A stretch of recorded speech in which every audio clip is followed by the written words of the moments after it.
5 años falleció Kenneth Lay, presidente de la compañía energética estadounidense Enron. Nacido en una familia pobre, fue ejemplo del sueño americano al ascender en la escala social y convertirse en el principal ejecutivo de la mayor empresa energética de su país. Detrás de su fulgurante ascenso se encuentran sus contactos políticos en Washington, entre ellos su amistad con el expresidente George Bush, de quien fue uno de los mayores contribuyentes de su campaña electoral. Adalid del capitalismo sin restricciones, protagonizó al frente de Enron una de las mayores bancarrotas en Estados Unidos, que dejó una deuda de más de 30.000 millones de dólares. En el juicio quedó al descubierto el entramado financiero creado para ocultar las deudas y lucrarse con la venta de acciones. Kenneth Lay murió 10 días después de que un jurado le declarase culpable de los 6 cargos de conspiración y fraude de los que se le acusaba. Y esta es su historia. Kenneth Lee Lay fue CEO de una de las empresas más importantes de Estados Unidos, una de las empresas y comisiones de gas natural más importantes de los Estados Unidos. Este hombre nació un 15 de abril de 1942 en Texas County, en Missouri, Estados Unidos. Su padre fue un padre y un predicador bautista y siempre su familia vivió en la pobreza. Desde chicos se mudaron a Missouri, donde estudió en la Universidad de Missouri Economía. Posteriormente obtuvo un título de filosofía en economía por la Universidad de Texas. Posteriormente se fue a trabajar como comisionado a la Comisión Federal de Energía de los Estados Unidos, donde al final fue director de esta comisión, una de las más importantes. Después se fue a Florida, donde fue director de la Florida Gas Transmission y ejecutivo de una de las empresas más importantes de gas del sur de los Estados Unidos. Después de trabajar como ejecutivo general de la Florida Gas Transmission, pasó a ser director de la Continental Resources de 1982 a 1985. De allá trabajó en la Transcontinental Pipeline, que administraba todo el gas natural que se manejaba en los Estados Unidos. De allá se movió a Texas, donde fue director CEO de la empresa Internord, que posteriormente compró a la empresa Houston Natural Gas y se emergieron como Enron. Enron lo posicionó a él como el CEO y como ejecutivo y como director ejecutivo de esta empresa de gas natural.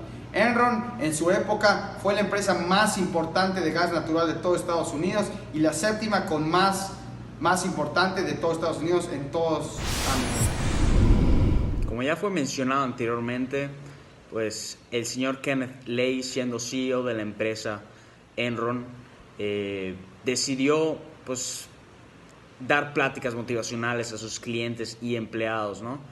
Esto porque en los pasados meses se había estado circulando una serie de rumores en los cuales consistían que la empresa había realizado múltiples sobornos con el fin de recibir contratos de diversas obras, ¿no?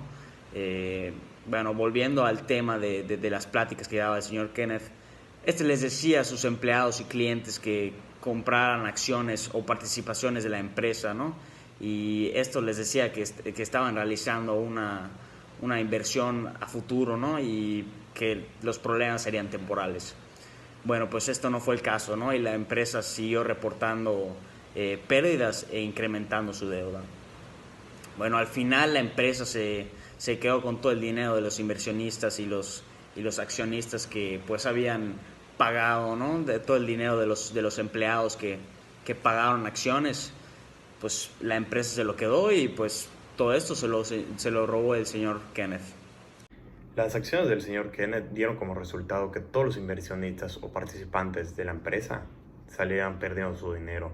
En esos grupos de inversionistas o participantes se podía encontrar gente que pensó que podía sacar provecho económico o una ventaja económica de la situación actual de la empresa, pero a su vez había un grupo de personas que estaba en el otro lado de la balanza, por así decirlo. Gente que que tenía muy poco dinero, que había puesto, por así decirlo, todos los huevos en una canasta para poder vivir feliz, vivir cómodos, sentirse bien y duplicar su inversión en la empresa. Pero entre estos dos grupos se puede localizar un grupo muy pequeño de gente, pero muy específico, especial. Son los empleados y los trabajadores de la empresa, los cuales, siendo convencidos por su propio jefe en el cual ellos confiaban, fueron estafados y perdieron sus ahorros y muchos de sus ganancias al invertir en ellos, ya que la empresa terminó quebrando. Pero para poder evitar ese tipo de fraudes en un futuro, primero se debe analizar en los movimientos bancarios de la empresa, si está reportando gastos, si está reportando ganancias en vez de pérdidas, si está pagando a tiempo sus sueldos, si tiene una deuda o no.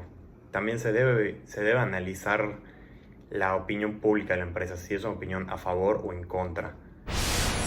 En esta parte concluimos el video. Muchas gracias por su atención y esperemos que este tipo de fraudes y estafas no se repitan en un futuro cercano o lejano.